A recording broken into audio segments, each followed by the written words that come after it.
네, 수업 시작할게요. 역시 뭐 컴퓨터를 껐다 키니까 뭐 잘 되긴 하네요. 자, 챕터 11장 여기 보시면 재정 적자와 국채 이렇게 돼 있어요. 자, 흐름은 이렇게 할게요. 자, 우리 정부가 이렇게 있죠. 정부의 경제 활동 이게 재정학이다 이렇게 얘기했습니다. 정부가 돈을 쓴단 말이지, 여러 가지 사업을 한단 말이지. 이때 정부 지출과 관련한 효과 요거를 우리가 살펴봤고요. 효과 이렇게. 근데 이제 정부가 직접 물건을 구매하는 것도 있고, 물론 이전 지출 위한 보조금 이런 것들도 있고요. 그 다음에 지난번에 본 게 정부에 대한 사업 타당성, 요거에 대한 BC 분석, 요런 거에 대해서 우리가 살펴봤습니다. 그래서 공공투자 사업 같은 경우에 이제 우리가 막 해서는 안 되고 사업 타당성을 통과해야 되는 게 기본적인 것이죠. 자, 근데 이러한 재원을 조달해야 돼. 자금을 조달해야죠. 그래서 자금을 조달해야 되는데 어떻게 조달하니? 라고 할 때 이제 가장 기본적인 게 이제 텍스입니다. 텍스. 요거는 비중이 커서 뒤로 좀 이렇게 넣도록 할 거고요. 세금을 부과하게 되면 약간 이게 느낌이 강제적인 특성이 있어요. 물론 정부가 제공한 공공재에 대한 대가로, 나는 편익을 느끼는 대가로 낸다 이럴 수도 있긴 하지만, 자, 우리가 세금 부과하기 힘들 때는 이렇게 국공채를 발행합니다. 본드를 발행한다 이렇게 얘기합니다. 근데 이거는 엄밀하게 보면 빌리는 효과야. 나중에 갚아야 돼. 그러니까 이제 뒤에 보겠지만 이거 본질적으로 봤을 때 미래 텍스 아니야? 이렇게 보기도 합니다. 인식하기도 해요. 그래서 요거에 대한 효과 우리가 차차 보게 될 거고, 아니면 정부가 이제 공공요금 같은 걸 통해 가지고 재원을 조달하기도 하죠.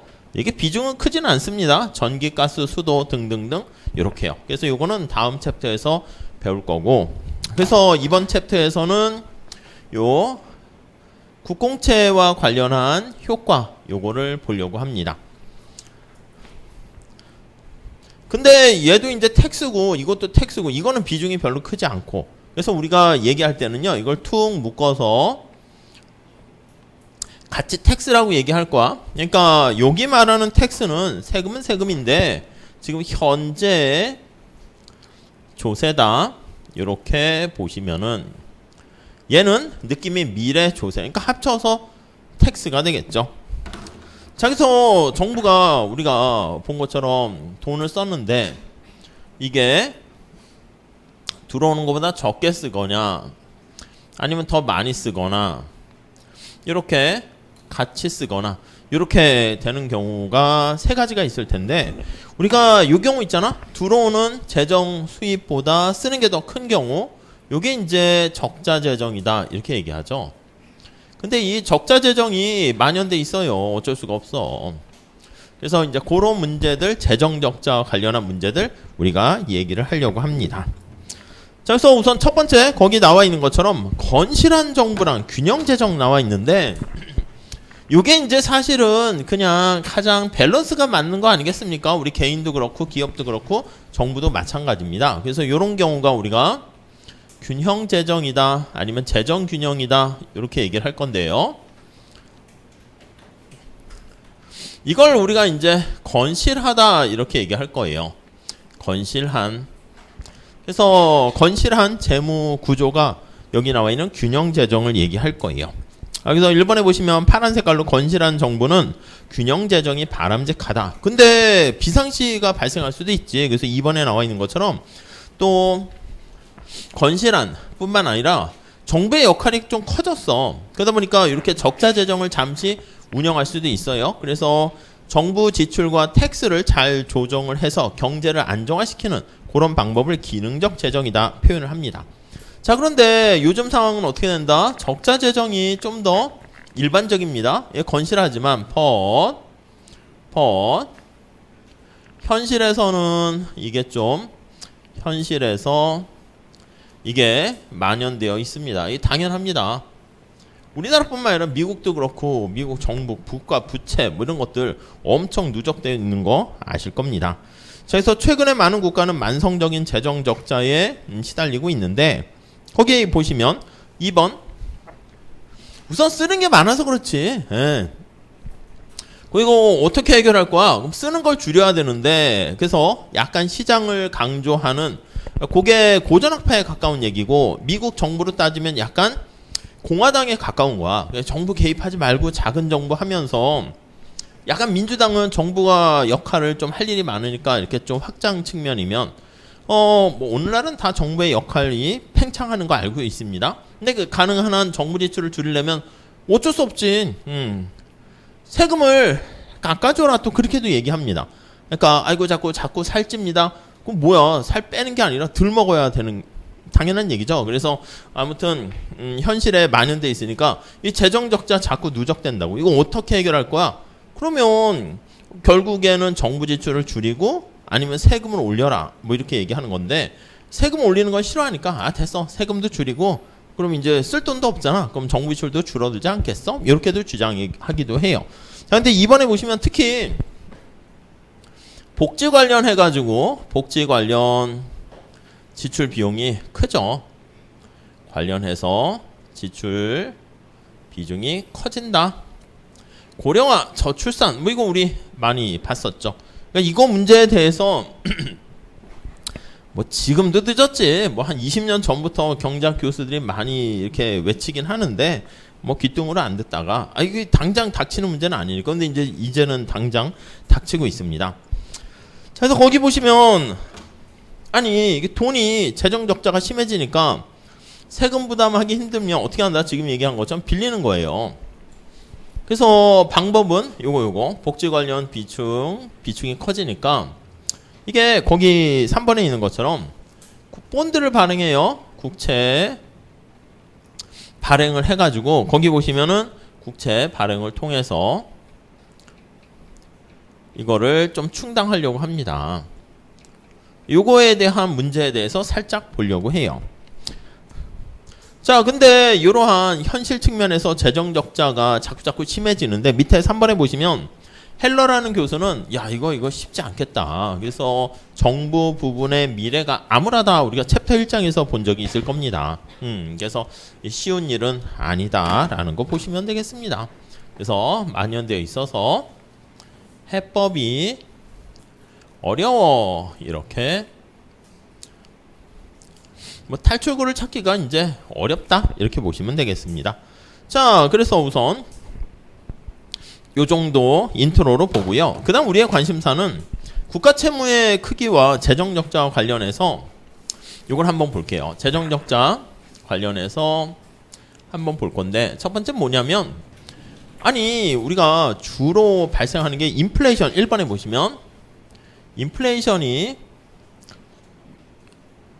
만연되어 있단 말이야. 인플레이션이라는 것은 이제 물가가 지속적으로 상승하는 거예요. 물가가 지속적으로 상승.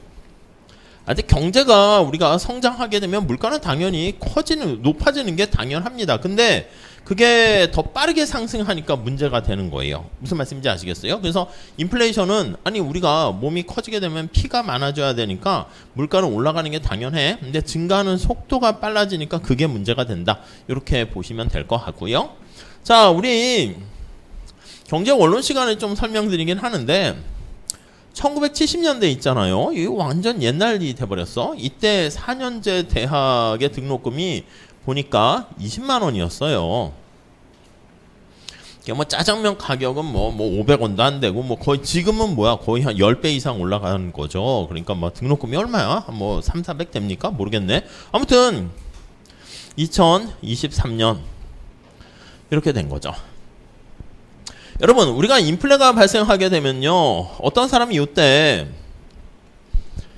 대학을 다니고 있었는데 등록금을 내지를 못했어. 20만 원이 없어가지고. 근데 옆에 친구가 도움을 줘가지고 내가 이걸 갖고 등록금을 내고 학교를 졸업했다 칩시다.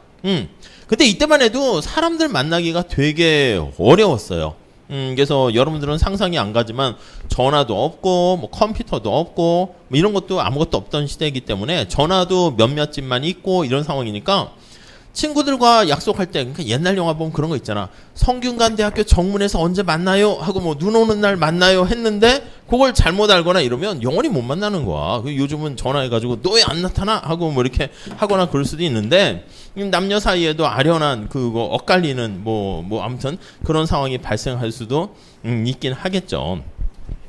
그러다 이제 좀 좋아진 게 휴대폰 당연해졌는데 옛날 삐삐라고 있었습니다. 삐삐. 그걸 딱 치면은 이게 이제 전화가 이렇게 띠리릭 삐삐 있는 거에다 전화를 해주세요 하는 게 요청이 돼. 그래서 이제 커피숍 같은 데는 아니 내가 삐삐를 쳤어. 그럼 전화 받을 때가 있어야 되잖아. 그러니까 아니면 뭐 약국이나 뭐 이런 뭐 이렇게 가게에서 좀 부탁하기도 하고 그게 어려우면 이제 커피숍 있잖아요. 커피숍에 테이블에 전화가 하나씩 있는 커피숍이 너무 옛날 얘기해서 죄송해요. 너무 옛날도 아니야. 그거 얼마 전이야 제 기억으로는. 근데 그 대학로에도 보면 커피숍에 그 앞에 테이블에 전화가 있는 커피숍이 인기가 그러니까 많은 거야.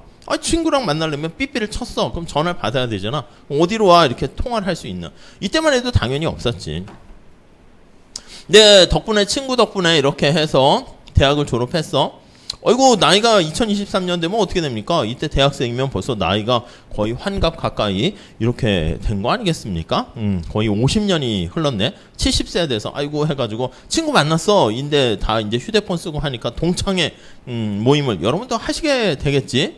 옛날 같지는 않을 거야. 누구지? 얼굴도 잘 기억 못하고 그럴 수도 있는데 아무튼 만나가지고 이제 이거에 대한 고마움이 늘 있어가지고 친구한테 아유 친구야 고맙다. 내가 그때 너한테 돈을 빌린 거 이제야 갚는구나. 20만 원. 이러면 어떻게 돼? 약간 받는 사람도 좀 그럴 거야. 차라리 주지나 말지. 그때 20만 원과 지금 20만 원은. 근데 그렇다고 이 친구가 아유 그래도 좀 이자 계산해서 두둑히 넣었어. 30만 원. 이것도 말이 안 되잖아. 무슨 말이냐면 그냥 액면가로 할게요. 액면가. 진짜가 아니라 이제 겉으로 이제 차용증 했을 때 나 너한테 20만 원 빌린다. 20만 원 갚아야 돼. 할 때 인플레가 발생하는 상황에서는요.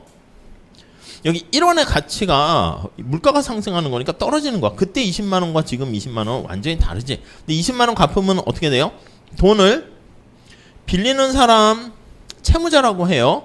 빌리는 사람이 채무자가 빚진 사람이지 갚아야 할 부담이 어떻게 돼? 줄어드는 거지. 20만 원만 갚으면 되는 건데 인플레까지 고려를 제대로 보통 안 하잖아. 뭐 보통 그 얼마나 물가가 상승할지 알고 그렇게 합니까? 예상을 하는데 정확히 반영을 못하면 채무자가 부담이 작아져 여기서 훨씬 더 이득을 보게 되고요. 채권자가 돈을 빌려준 사람이야. 인플레를 정확하게 반영하지 못하면 손해가 된다. 이렇게 보시면 되겠습니다. 오케이. 자, 마찬가지야. 정부가 20억을 빌렸다 할게요. 근데 시간이 지나서 뭐 20년 후, 10년 후 이렇게 됐을 때 인플레가 발생하게 되면 이 본드가 뭐라고? 빌리는 거라고 제가 말씀드렸습니다. 아니, 빌렸는데 갚아야 될 부담이 어떻게 되겠어? 줄어드는 거지. 이해 가세요? 그래서 거기 보시면 인플레이션 상황에서는요. 이 색깔을 쓸 수 있죠. 물가 상승이 자동적으로 빚을 갚아주는 효과가 있다.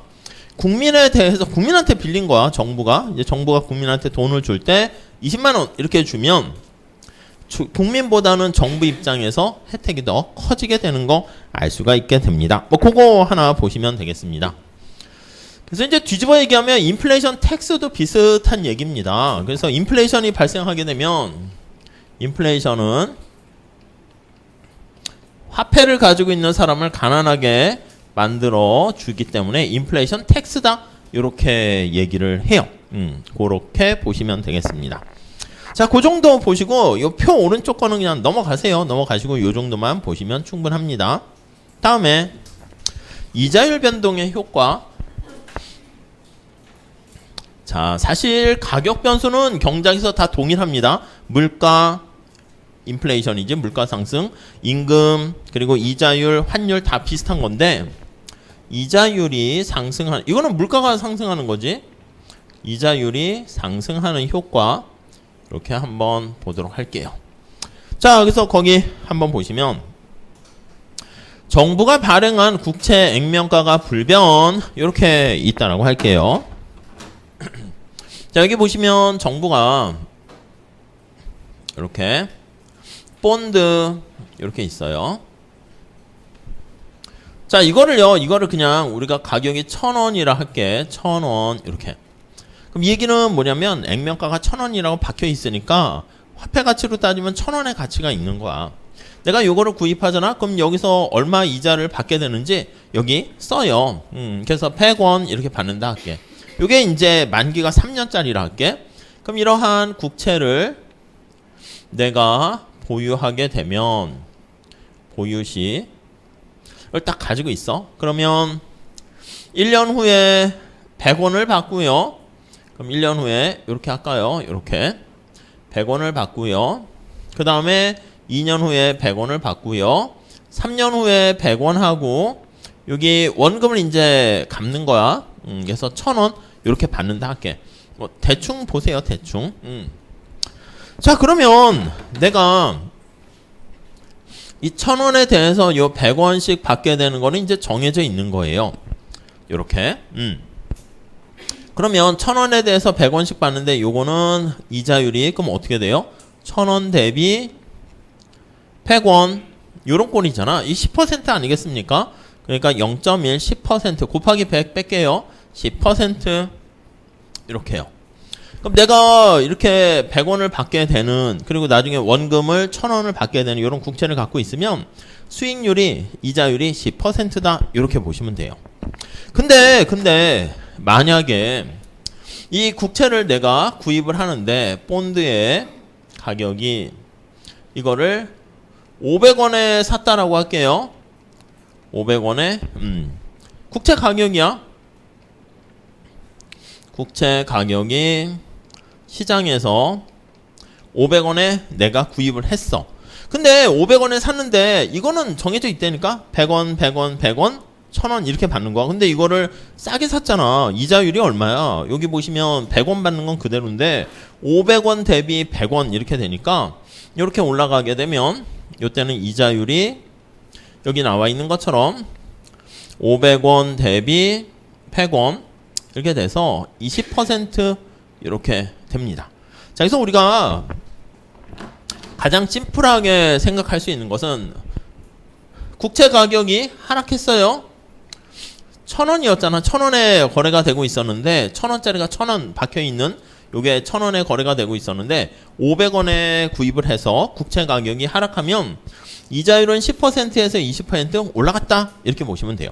그러니까 국채 가격과 이자율은 서로 반별의 관계라고 보시면 돼요. 이걸 내가 2,000원 주고 샀어. 근데 내가 받는 이자 금액은 정해져 있다니까 100. 그럼 2,000원 대비 100은 5% 하니까 비싸게 주고 사면 이자율은 더 떨어지게 되는 거예요. 자, 그러니까 지금 뭘 얘기하려고 하는가 하면 이자율이 상승했다라고 하면요. 얘가 상승했다라고 하면은요. 국채 가격 자체가 하락하게 되는 거야. 국채에 여기 보시면 첫 번째 줄 시장 가격이 하락하게 되는 것이고, 그럼 정부 입장에서는 돈을 갚아야 되는데 가격 자체가 하락하니까, 그러니까 주가 하락하는 거랑 비슷하게 보시면 되겠습니다. 집값이 하락하는 거랑 비슷하게 보시면 되겠습니다. 그러니까 정부 입장에서 갚아야 될 부담이 작아집니다. 그래서 정부의 실질적인, 겉으로 봤을 땐 똑같지만 실질적인 부담은 작아진다. 이렇게 보시면 되겠어요. 자, 그래서 결론은요. 물가가 상승하거나 이자율이 올라가거나 그러면 빚을 진 사람 입장에서 봤을 때는 부담이 더 작아지게 된다. 이렇게 보시면 돼요. 왜냐면 액면가로 이렇게 우리가 반영을 하기 때문에 그런 문제가 발생하게 됩니다. 자, 그럼 요거 한번 이해되시나 볼까요? 따라서 보시면 물가 상승폭에 비해서 이자율 하락폭이 더 큰, 한번 해석해 볼게요. 물가가 상승하게 되면은 여기 보시면은 채무자가 이득이라고 그랬어. 이자율이 상승해야 채무자가 이득인데 이자율이 하락했어. 채무자가 손해야. 그러면 채무자의 이득과 채무자 손해를 봤더니 이자율 하락폭이 더 커. 그러니까 채무자 입장에서 손해가 되는 거지. 그러니까 갚아야 될 사람이 더 부담이 커진다라는 것을 알 수 있겠습니다. 그래서 그 정도. 자, 결론은 간단합니다. 그래서 물가랑 이자율이 올라가면 갚아야 될 채무자 부담이 작아진다. 그 정도 보시죠. 자, 자본 지출과 암묵적 국가 채무는 넘어갈게요. 우리가 빚을 지고 있는데 국가 채무를 어디까지를 국가가 진 빚이라고 봐야 할 것인가 이런 건데 요거는 그냥 살짝 넘어가도록 하겠습니다. 자, 재정 적자의 경제적 효과 요거를 좀 보도록 할게요. 여기다 그냥 써도 되겠네. 자, 우리 이게 거시경제학에서 주로 얘기하는데 앞에서 본 것처럼 아니 대공황과 같은 경기 침체가 발생했단 말이지. 대공황과 같은 경기 불황이 발생했습니다. 이걸 이제 기존의 고전학파 계통에서는 뭐 해법을 제시하지도 못했고 이런 것들이 과거에 경험을 해보지 못했으니까 뭔가 뭐 이렇게 뭐 비교해가지고 이렇게 해야지 뭐 그런 아이디어도 없었던 거야. 그러니까 사실 어떻게 보면은 빨리빨리 뭔가를 막 시도해가지고 그럼 실패도 많이 하겠지.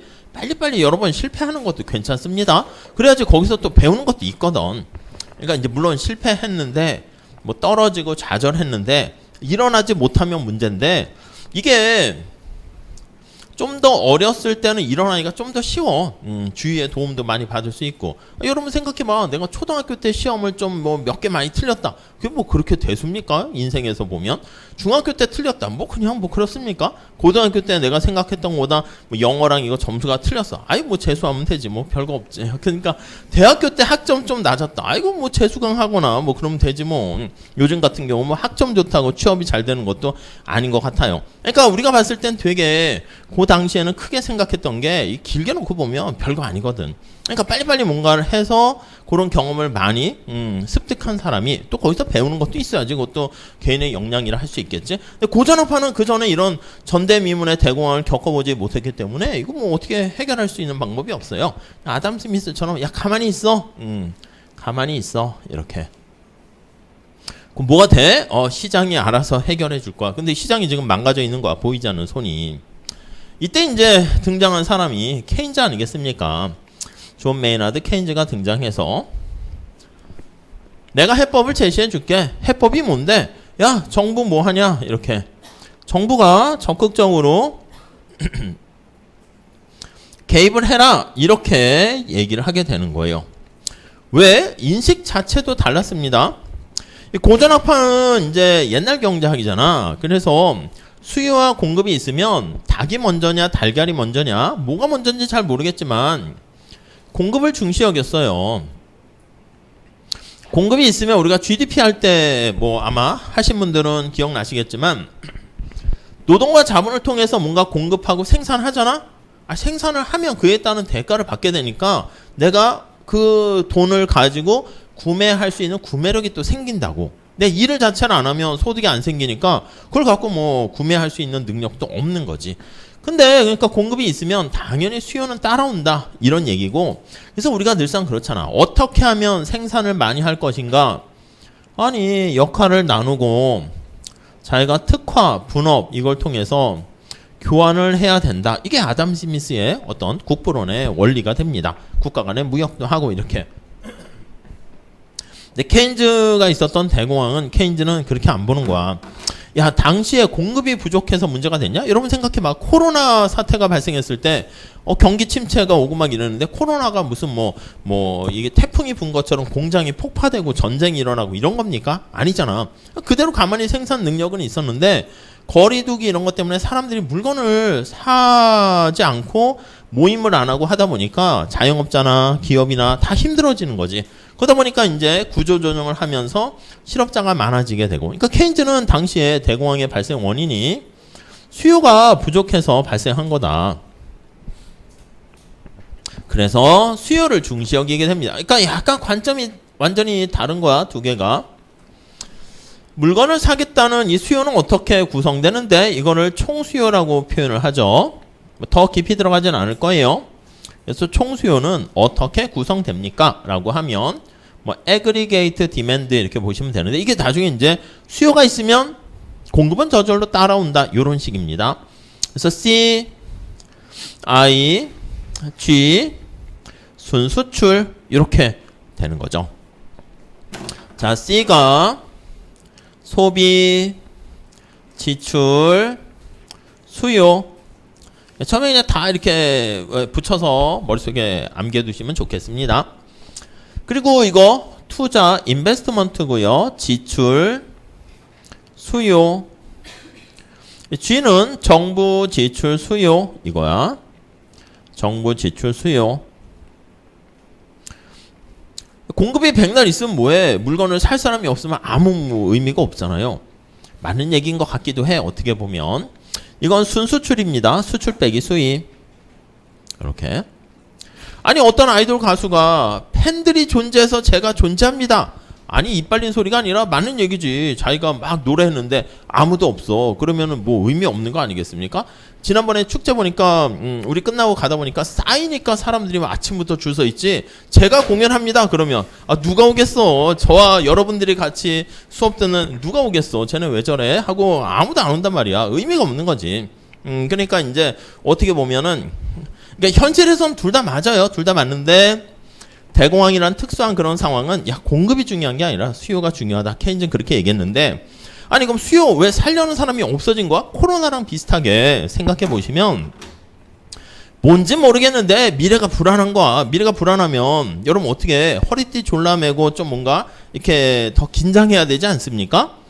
펑펑 소비를 하면 어떻게 미래가 불안하면 저축을 더 많이 한다고. 소비가 줄고 기업들은 어떻게 됩니까? 내년도 사업 계획을 짜려고 하는데 야 내년도 사업은 더 암흑기랑 빙하기가 올 것 같아. 그러면 야 이번에 확장하자. 그러한 이렇게 뭐 마음을 갖고 있는 그 사업가가 있을까요? 위축된다고 투자가. 이해되시죠? 정부는 가만히 있으래매. 정부는 가만히 있으래. 작은 정부 이렇게. 그리고 이제 당시만 해도 지금 미국과 중국 막 이렇게 막 하면서 세계 무역 뭐 전쟁 이런 것 때문에 우리나라는 수출로 먹고 살고 뭐 그러는데 다른 나라들도 교육이 활성화되다가 이렇게 수출이 이제 줄어들게 됩니다.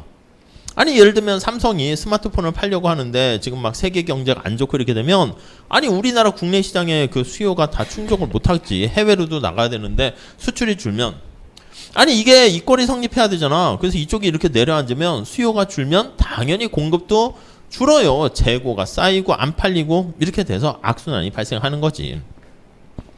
특히 이런 유효 수요가 감소하게 되고 주문이 없으니까 어떻게 됩니까? 주문이 없으니까 당연히 재고가 증가하죠. 아니 물건을 생산했는데 가게에 재고가 증가하고 진열된 게 안 팔려. 어떻게 돼? 그럼 공장의 가동을 줄이죠.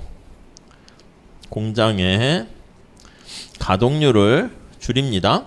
아니 공장은 10개 생산 라인 중에서 뭐 3개가 지금 멈춰 있는데 근로자들은 지금은 이제 근로자를 뽑으면 해고하기도 쉽진 않고 뭐 그런 측면이 있긴 한데 이때는 그런 게 어딨어. 그냥 나가 해고야. 그러면 그냥 다 나가는 거지 뭐. 그러니까 해고가 만연돼 증가한다고요. 해고가 증가하면 사람들이 어떻게 돼? 실업률이 증가하는 거 아니겠습니까? 실업이 증가해요. 실업자들이 많아져요. 아니 실업이 증가하면 내가 돈을 못 벌잖아. 소득이 감소하는 거지. 그래서 소득이 감소하니까 소득이 감소해요. 개인 소득도 감소하고 국가 전체 GDP 소득도 감소해요. 소득이 감소되니까 또 어떻게 돼? 그 다음에 다시 이렇게 수요에 또 감소해. 악순환이 시작되는 거야. 내가 지금 돈이 없는데 뭘 펑펑 써. 다시 또 근검 절약해야 하고 뭐 기업도 마찬가지죠. 현금을 더 많이 보유하고 있어야지 이때 막 실물 뭐 투자 이런 거 하긴 그렇지. 이게 악순환이 되고 있습니다. 케인즈는 어떻게 봤다? 야 지금 이런 상황을 타개할 거는 민간의 경제 주체들인 가게나 기업이나 또 해외 부분은 컨트롤할 수 없잖아. 얘네들은 자기네들이 알아서 미래 대비해서 소비와 투자를 줄인다는데 이거 뭐 어떻게 할 수 없지. 정부 뭐 하니 가만히 있지 말고 좀 적극적으로 나서라. 그래서 우리가 얘기하는 정부 지출을 증가시켜라. 그래서 이걸 확장적 재정정책 이렇게 얘기하죠. 확장적인 재정정책 실시해라. 그러니까 여러 가지 주택시장도 막 이렇게 붕괴가 되고 이러면 야 정부 나서서 네가 집 지어. 안 그래도 집 없는 사람 많잖아. 고속도로 다리 막 건설하고 댐 건설해. 그럼 일자리 창출하는 거 아니겠습니까? 뭐 이런 식으로. 우리 코로나 때도 이제 그런 거 많이 했죠. 경기 침체 때. 특히 고령화 때문에 나이 드신 분들은 뭐 어떻게 할 일이 별로 없잖아. 그럼 이제 어떻게 보면 낭비지 당연히. 뭐 이렇게 지나가다가 쓰레기 줍고 이런 거로 해서 주는데 아이 뭐 그런 거 했어 하는데 뭐 그렇게라도 정부가 나서야 된다는 거야. 안 그러면은 경제 자체가 스스로 악순환이 빠지다가 더 심각해진다는 거야. 얘가 이렇게 올라가야 된다는 거지. 이렇게. 그럼 이쪽에 수요가 감소하는 게 얘가 팍 올라가니까 뭔가 이게 전환을 맞이하게 되는 거야. 그러니까 갑자기 정부가 막 아까 휴대폰 이런 게 막 안 팔리고 재고가 쌓인다? 아 정부가 다 사는 거야. 다 사는 거야. 낭비지만. 어떻게 합니까? 아니 공무원들 주든지 저가로 어떻게 저소득층 주든지 아니면 그냥 정부의 지하 창고에 그냥 가만히 쌓아두더라도 정부가 사면 재고가 감소되겠지? 그 공장은 어떻게 돼? 야 지금 재고가 지금 자꾸 소진되고 있대. 이유는 잘 모르겠는데 잘 팔리나? 뭐 이러면서 공장 가동은 올라가겠죠? 그럼 사람이 있어야 될 거 아니야? 해고가 줄고 실업은 감소하고 그러면 실업이 줄어들면서 내가 일을 하게 되면은 소득도 다시 증가하고 이 사람들이 집에 가면서 치킨을 사 먹거나 다시 휴대폰도 바꾸거나 등등등 하면서 다시 소비를 증가시키는 이러한 선순환으로 만들 수 있는 게 바로 정부밖에 없다. 이렇게 얘기를 했고요. 물론 때마침 케인즈의 요 정책이 먹혀서 그랬는지는 모르겠지만 대공황을 좀 이렇게 탈피하게 됩니다. 물론 이제 여러 가지 뭐 전쟁이나 등등 그런 것도 있었지만 아무튼 케인즈의 요런 주장이 영국 사람이었잖아. 영국 사람이다 보니까 또 영국에서는 또 싫어해. 영국 사람들이 왜 싫어했냐면 되게 좀 잘났나 봐. 잘 모르겠는데 이게 다 모든 걸 갖고 있고 해가지고 시기 질투를 많이 받아가지고 제가 얘기하는 거 이렇게 막 거의 뭐 듣지 않고 오히려 미국이 또 영국에 반감이 있어서 그런지 미국의 또 정계나 아니면 하버드 대학을 중심으로 케인즈 얘기가 이렇게 쫙 퍼지면서 미국에서 먼저 그런 걸 수용하면서 대공황을 이렇게 탈피하게 되었습니다. 그러다 이제 나중에 영국도 이제 비슷하게 따라하고 그렇게 되긴 했죠. 그래서 이때부터는 이제 전통적인 경제학자들을 우리가 고전학파다 이렇게 하고요. 자기네들이 여러분 이름에 고전학파 이거 무덤 아닙니까? 약간 느낌이. 그러니까 이게 좋은 게 아니라고. 당신은 생각이 고전적이시네요. 뭐 고리타분하시네요. 고전적인 미인이시네요. 이게 뭐가 좋아? 지금과는 미인이 아니란 얘기잖아. 그러니까 이 이름을 당연히 케인즈가 붙였지. 야 너네들 고전학파 해 이렇게. 그러면 야 넌 뭔데? 나 케인즈 학파야. 뭐 거의 약간 좀 평범하지 않은 사람이야. 그 수많은 아담 스미스, 멜더스, 리카르도 그 수많은 마샬까지 해서 경제학자들을 다 이 안에 고전학파 이렇게 가두고요. 물론 자기가 자기 이름으로 한 건 아니지만 케인즈의 요 생각을 따르는 사람들이 많아지면서 케인즈한 스쿨 이름을 그렇게 붙이는 거니까 자기 이름을 딱 붙이고 뭔가 한다는 거는 평범한 거 아니지 않습니까? 방송이나 이런 것도 보면은 아나운서나 이런 것도 뉴스 같은 거 할 때 자기 이름 붙여서 하는 사람들은 우리가 봤을 때 이거 뭐가 있었나? 생각하는 것보다 엄청나게 많은 뭐가 있는 거야. 그러니까 뭐 변호사 할 때도 뭐 김앤장 뭐 이런 거 있잖아. 그 김씨가 뭐고 장씨가 뭔지 모르겠지만 아무튼 그쪽 동네에서는 엄청난 그런 사람임에 틀림없으니까 자기 이름을 딱 붙이고 뭐 그렇게 되겠지. 빵집인데도 자기 이름을 붙일 정도면 대단한 거 아니겠습니까?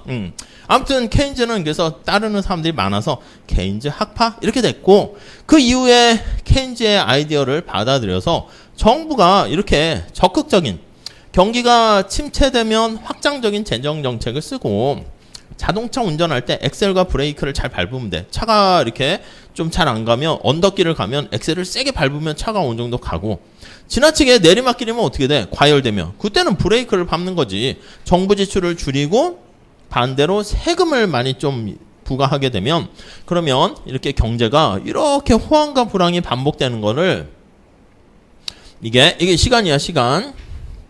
시간이고 이게 우리가 GDP라 할게 경기라고 할게 예, 이게 호황과 불황이 반복되는 것을 이렇게 좀 완화시킬 수 있지 않겠느냐. 그러니까 요 경우가 경제가 침체되어 있다. 이 거시경제가 뭐 이런 얘기 하는 거죠.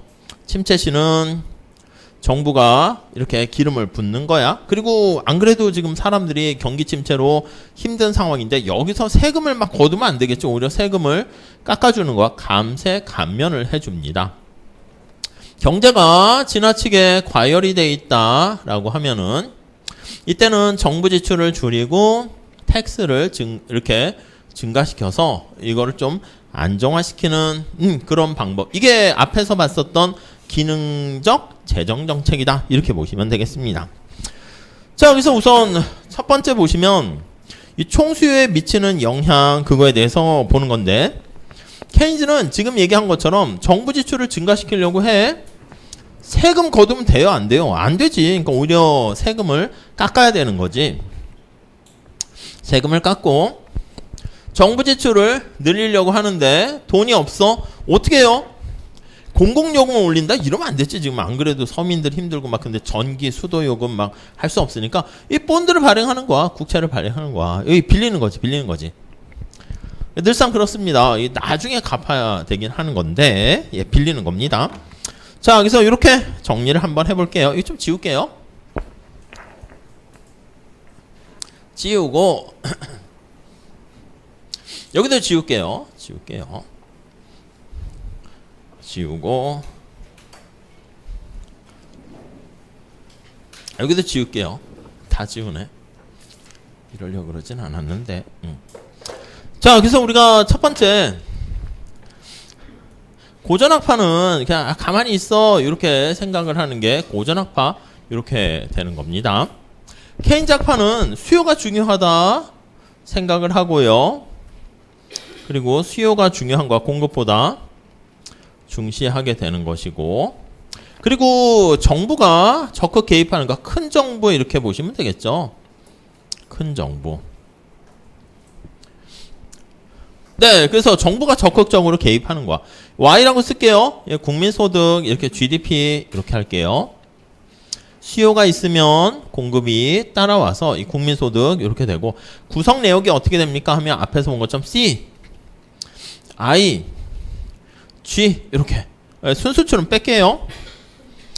근데 이제 경제원론 거시편이라든가 거시경제학 들으신 분들은 알겠지만 요 소비가 뭐에 대한 함수냐면 이렇게 소득에 대한 함수입니다. 그러니까 이제 우리가 돈을 벌잖아? 그러면 일정 부분은 소비를 하고 일정 부분은 돈을 안 쓰고 남기기도 해요. 그래서 이렇게 만약에 소비 함수가 100 플러스 0.8y라고 할게. y라면 이 0.8을 뭐라고 얘기하냐면 한계 소비 성향이라 합니다.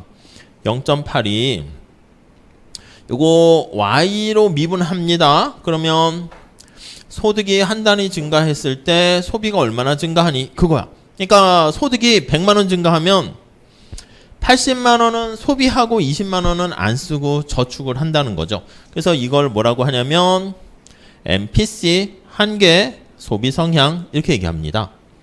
마지널 프로펜시티 투 컨숨 이렇게 얘기해요. 성향이니까 이건 사람마다 다르겠지. 국가 전체적으로 뭐 평균 내면 얼추 비슷하긴 하겠어요. 보통 이제 0.6에서 0.8 사이에 이렇게 위치해요. 자, 그러니까 다시 소득이 만약에 100 증가하게 되면 거기서 80%에 해당하는 만큼은 소비를 증가시켜요. 케인즈가 얘기한 거는 바로 이거야. 정부가 정부 지출 증가시키잖아. 아까 얘기한 것처럼 뭐 1000 이렇게 증가시켰어. 그럼 당연히 국민소득이 이렇게 1000 이렇게 증가하죠. 여기서 끝나는 게 아니라니까. 여기서 끝나면 아니 인풋만큼 아웃풋이 나오니까 뭐 그냥 당연하지 이렇게 된다고. 근데 소득이 100 증가하면 아까 얘기한 것처럼 민간 경제에 충격을 딱 주면 약간 피드백 효과가 생겨요. 그래서 얘가 이렇게 소득이 100 증가하면 거기서 민간의 소비가 이렇게 80%만큼 증가합니다. 얘가 800 이렇게 증가하지. 그럼 여기는 1800 증가했으니까 다시 여기도 800 증가해서 이렇게. 그렇죠? 그러면 다시 얘가 증가하면 여기도 800의 80%인 640만큼이 증가합니다. 얘가 또 이렇게 여기에 계속 이게 효과가 모터가 이렇게 자생적으로 돌아가요. 근데 이게 점차 크기가 줄어드는 거 보이시죠? 각각의 값에다가 0.8씩 곱해준 만큼 점점점 줄어들다가 어느 순간엔 제로 이렇게 되겠죠. 약간 무한등비 급수같이 계산하시면 돼요. 그래서 여기 나와 있는 것처럼 우리가 이제 그 계산하는 건 여러분 거시경장에서 보시고 이렇게 되면 1-한계 소비 성향분의 1 해서 5배 효과가 나오게 됩니다. 그래서 소득이 얼마나 증가했니? 라고 하면 이렇게 5천 증가해요.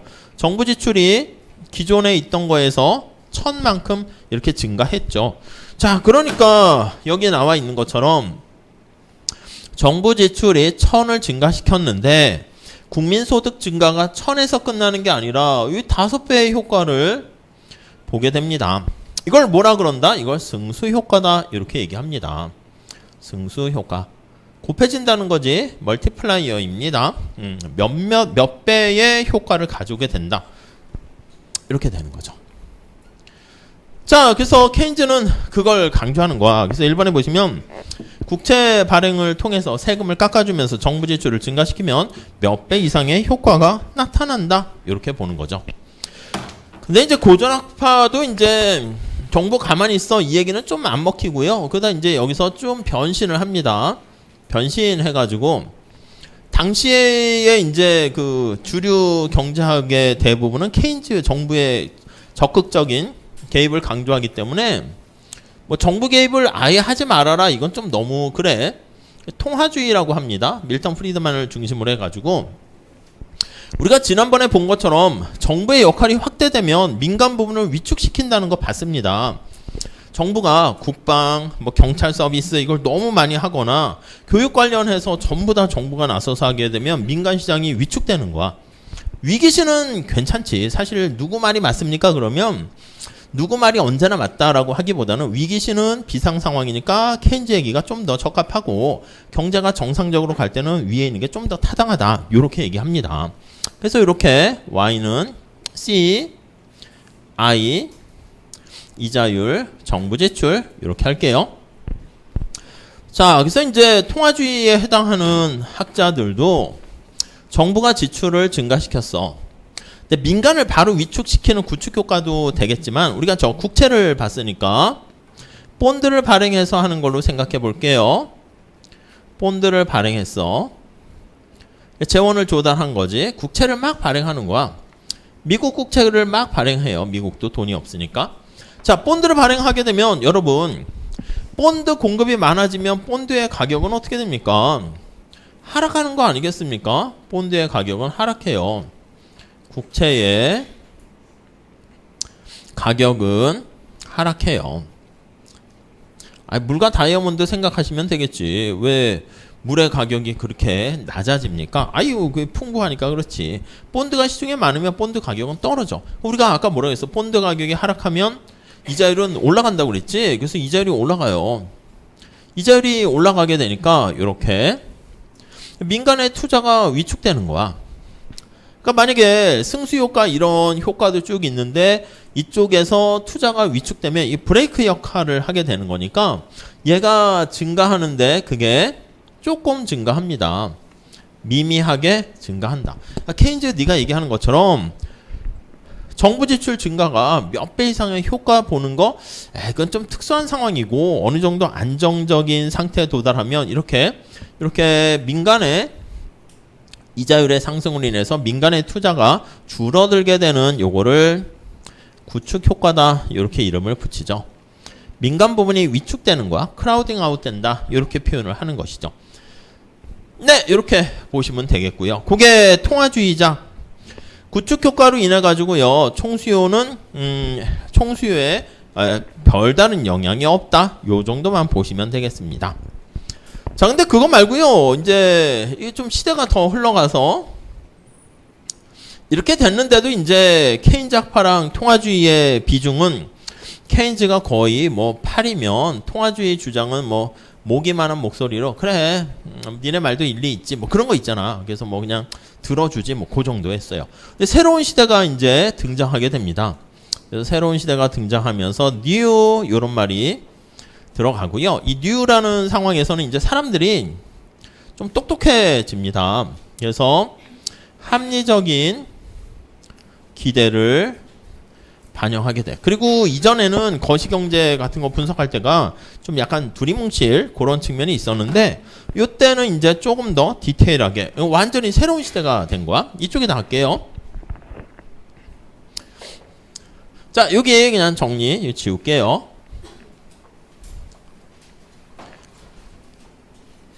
이렇게요. 자, 그래서 합리적 기대를 하게 되면서 자, 거기 보시면 리카르도 등가 정리라고 합니다. 리카르디안 이퀴밸런트 티오렘 이렇게 얘기해요. 자, 베로라는 학자가 얘기했는데 아니 사람들이 여기 이제 포인트는 뭐냐면 여러 가지가 있지만 사람들이 이용 가능한 한 모든 정보를 사용해서 똑똑해진 거야. 옛날엔 그런 게 어딨어. 대공황 뭐 100년 전에는 뭐 정보도 없는 그런 시대였잖아. 그렇기 때문에 앞에서 말씀드린 것처럼 아까 국채를 통해서 재원을 조달한다? 그럼 통화주의자가 얘기하는 거는 그냥 미약하게나마 야 국채 발행하니까 금리가 올라가서 민간 부분이 좀 위축돼 이렇게 얘기했는데 얘네들은 세게 생각하는 거야. 그래서 사람들은 똑똑해졌다고 그랬어. 똑똑한 사람들은 본드를 뭐라고요? 저기 나와 있는 것처럼 미래의 텍스로 인식을 하게 됩니다. 이렇게. 그러니까 국채를 발행하면 너 이거 비슷한 거야. 조삼모사 비슷하게 너 지금 세금 낼래 나중에 세금 낼래 이런 얘기야. 그래서 자 이게 Y고 이게 총수요라고 할게요. 아까 쓴 거 C I G 이렇게 있으면 자 정부가 정부 지출을 증가시키잖아. 이렇게. 그럼 이게 미래에 내가 낼 세금이 증가했다 이렇게 생각하게 되니까 뭔가 승수효과 막 이게 아니라 아니 우리가 생애 전체를 보면서 사는 거 아니겠습니까? 뭐 고민하는 거지. 여러분 생각해 보세요. 기말고사 기간이 벌써 다가왔네요. 다음 주까지 하면 그 다음에 기말고사인데 언제부터 공부 시작할 거예요? 앞에 친구 자꾸 이쪽만 물어봐서 그런가? 여기 언제부터 기말고사 시작하실 거예요? 전날? 다음 주부터? 앞에 친구는요? 주말? 이번 주부터네? 좀 더 시험 잘 볼 것 같은데? 좀 위험한데? 절대평가 아닌가? 언제부터 시작할 거예요? 오늘부터. 좋아요. 지금 하는 것도 이제 기말고사에 들어가니까 지금부터 열심히 들으면 딴짓 안 하면 기말고사 준비하는 거지. 그러니까 이게 잘 모르겠어. 고통이라는 게 인생을 길게 놓고 보면 어떻게 정해져 있다고 생각합니까? 고통 총량의 법칙처럼. 아무튼 그럴 수도 있어. 근데 너 지금 놀래 나중에 놀래 이거야. 지금 고통 받을래 나중에 고통 받을래. 지금 놀면 나중에 고통 받는 거고 지금 고통 받으면 나중에 행복해지겠죠. 그래서 보통 부모님들이 얘기하잖아. 지금 중고등학교 때 열심히 하면 나중에 행복해질 거야. 근데 그건 사실 의문입니다. 계속 고통만 받을 수도 있어. 그런데 아무튼 그건 이제 자기가 이제 선택하는 거지. 지난번에 보니까 싸이가 왔잖아. 싸이가 TV에 나와서 얘기하더라고. 그래서 벌써 옛날 얘기인데 감명 깊게 들었어요. 자기는 놀 거래. 젊어서. 노세 젊어 노세. 말씀드렸나? 아니 어떤 친구들은 그러더라고. 초등학교 때부터 유치원 때부터 막 영어 유치원 다니고 스트레스 받죠. 초등학교 때도 스트레스 계속 받지. 물론 이제 공부가 즐거운 사람은 세뇌당해서 그럴지 모르겠지만 그런 게 어디 있어. 뭐가 즐거워. 가끔 즐겁다 이렇게 하는 거지. 중학교 고등학교 때 잠깐 좋아해. 뭐 그냥 내가 원하는 무슨 특목고를 갔거나 뭐 이렇게 하면 잠깐 그 2달 좋아했다가 공부 잘하는 친구들 속에서 또 하니까 고등학교 내내 또 스트레스야. 잠깐 기뻐요. 원하는 대학 뭐 성대는 이렇게 원하는 대학이었습니까? 아무튼 성대를 왔어. 잠깐 그래도 입학의 기쁨이 있어서 1-2달 그렇고 1학년 때부터 또 공부를 해. 왜냐면 졸업하고 나서 옛날에는 1학년, 2학년 때만 해도 너무 옛날은 아니더라도 아무 생각 없이 그냥 노는 거거든. 당연히 여름에 5월달은 그냥 놀러 다니는 거지. 기말고사는 그냥 무조건 전날 기말고사 기간에 하는 거고, 암묵적 합의였다니까 3월달부터 공부하면 그건 반칙이야. 정해져 있는 건 아니야. 학칙에 나오는 건 아닌데 다 같이 누가 막 이렇게 미리 중간고사 오늘부터 하잖아. 여러분 반칙이야. 다 눈총 하니까 다 같이 안 하는 거야. 그럼 언제 합니까? 자, 이번 주부터 기말고사입니다 하면은 도서관도 그걸 알고 24시간 개방 하고요. 학과에서도 무슨 뭐 빵을 준다거나 하면서 그때부터 하는 거야. 그럼 재정학 같은 것도 수업 시간에 여러분 아주 감사해요. 이렇게 와서 듣는 것도 대단하지. 라떼마리아 해서 죄송한데 그때는 뭐 절반은 수업 안 들어와요. 절반 안 들어오고 이렇게 앞에 하는 사람이 어디 있어? 이렇게 수업이 있잖아. 그럼 다 같이 저 구석에 저쪽 하객진 펼치는 것처럼 다 이렇게 있고 가운데 여기까지는 텅 비어 있어. 그래서 교수님께서 오죽 이제 민망하면 앞으로 막 나오세요. 막 이렇게. 근데 다들 더 뒤로 가죠. 제가 앉는 수업은 언제나 제일 뒤에 저 구석탱이에서 뭐 이렇게 주로 딴짓을. 근데 그렇다고 뭐 스마트폰 같은 게 없었으니까 딴짓거리 할 것도 없기는 없었는데 아무튼 그런 상황이었어. 그리고 이제 기말고사 기간이다 그러면 다 같이 이제 도서관에 있으면 친구들이 다 같이 있으니까 또 공부를 하겠어. 노는 거지. 밤새도록 그냥 커피 마시면 놀고 뭐 약간 그런 상황인데, 그러니까 대학 다닐 때도 아무튼 요즘은 막 이렇게 스트레스 받고 좋은 학점으로 졸업을 했어. 취업이 잘 안 돼. 회사 가도 요즘은 깨달으신 것 같아. 이게 옛날에는 자 저기 봐라 부장님과 임원 전무님이 계시지 않냐. 뭐가 그게 롤모델인지 모르겠어요. 회사 가도 스트레스고 늘 이렇게 사는 거야. 물론 이렇게 하면 장점이 있어요. 좀 어떤 안정적인 지위라든가 돈을 좀 벌 수는 있어. 야 나도 이제 노후 대비가 잘 돼 있으니까 이제 여행을 다니면서 살아야지 하는데 어떻게 돼? 암 이렇게 걸리지. 너무 과로하니까. 그러니까 늘 옛날 영화는 그래. 부모님 세대들은 막 일만 하다가 이제 해서 노후를 할까 그러면 암에 걸려서 뭐 이렇게 막 고생만 하다 이래. 그러니까 싸이는 그래서 너 어떻게 살 건데 이제 사회자가 물어보니까 난 놀 거다 계속. 잠깐 스트레스 받겠지. 갈 대학이 없네. 근데 이제 눈높이 낮추면 다 가는 거잖아. 대학이 무슨 대학 있고 못 가는 거 2개만 있는 게 아니라 그래서 자기가 생각해 어디에 잠깐 갔다가 대학 가서 노는 거야 계속. 뭐 이렇게 되는 거지. 그렇게 사는데 편안하지. 뭐 물론 이렇게 했다가 이제 돈도 없고 뭐 그럴 수 있는데 싸이는 아무튼 잘 놀아서 공연 한번 하면 돈도 많이 벌고 하는데, 이렇게 하다가 나중에 60세에 공부를 하겠대. 대학을 가겠대. 보통은 어떻게 돼? 60살 되면 그때 갑자기 이제 노는 맛을 느껴서 춤바람 나고 막 이상하게 되는데, 싸이는 그때 공부하면 이게 또 뉴스에 좋게 나오지 않겠습니까? 싸이 만학도로서 막 뒤늦게 공부해서 이렇게 되는 거 아니야. 그러니까 젊어서 놀 거 다 놀고 나이 들어서 또 이제 사실 이제 놀 힘도 없는 거야 이 친구는. 그러니까 이제 이때 이제 공부하겠다 이렇게 얘기하더라고. 글쎄 뭐 어떻게 뭐가 행복한 삶인지 모르겠지만 아무튼 인생을 길게 놓고 우리가 생각을 한다고. 그러니까 똑똑한 사람은 정부가 본드를 발행해서, 이제 좀 약간 케인즈 같이 안 똑똑한 사람은 야 나 정부 국채 갖고 있어. 우리가 자산을 보유할 때 뭐 주식, 채권, 예금, 현금도 자산이고 많은데 이것도 하나의 자산으로 볼 수 있거든. 근데 똑똑한 리카르도 등가정리에 따르는 이런 사람들은 야 이게 뭘 자산이야. 너 나중에 이거 세금 고지서야. 근데 지금 내는 게 아니라 10년 후에 내겠습니다. 이거라는 거지. 그럼 내가 세금 내는 거 대비해서 지금 어떻게? 소비를 할 때가 아니야. 저축을 해야 된다고. 허리띠를 졸라매야 되니까 소비가 감소합니다. 물론 이제 저축이 증가하는 것이지. 현재 저축이 증가하고요. 이게 전체 국가 전체 그 저축은 그대로 있어가지고 그래서 아무튼 이자율도 그대로고 아무것도 변하는 게 없어요. 총수요 증가도 그대로 상쇄돼서 아무 효과 없네. 이게 리카르도 등가 정리의 결론입니다. 미리 다 그럴 줄 알았어. 이렇게 되는 거야. 아무 효과 없어. 아무 영향 없어. 이렇게 얘기를 한다는 것이죠. 자, 그래서 내용을 살짝 보시면 조금 더 자세한 거는 거시책을 보시면 좀 더 좋겠어요. 그냥 아이디어는 이거야. 세고전학파의 똑똑한 사람들은 본드를 자산으로 인식하는 게 아니라 미래에 내야 되는 부채, 세금이라고 인식하기 때문에 그걸 다 반영해서 계획을 세우는 것이기 때문에 뭐 어떤 충격에 대해서도 그럴 줄 알았어. 이렇게 돼서 뭐 보통 교수님들 책들 보면 아무런 영향이 없습니다. 총수에 미치는 영향도 없고 자원 배분 이 조세나 국채 사이의 자원 배분 똑같은 거야. 조세는 현재 조세, 국채는 미래 조세. 아무 효과 없습니다.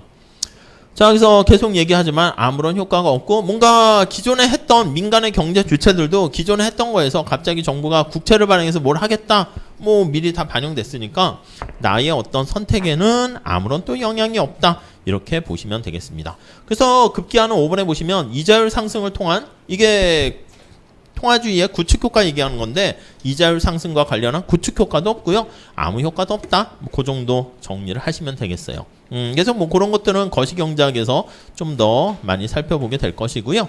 그 다음에 재정적자와 관련한 경제적 효과 해서 자본 축적과 관련한 경제성장 요 얘기는 조금 잠깐 쉬었다 하도록 할 테니까 잠깐 쉬었다 끊어가도록 할게요.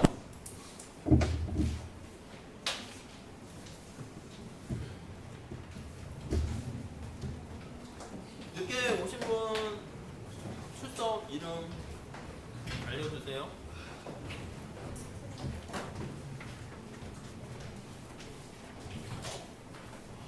네, 이름이 어떻게 돼요? 김수진? 네, 제가 체크할게요. 이름. 네네, 알았어요. 행정학과 박태현. 네, 잠깐만요. 잠깐만요.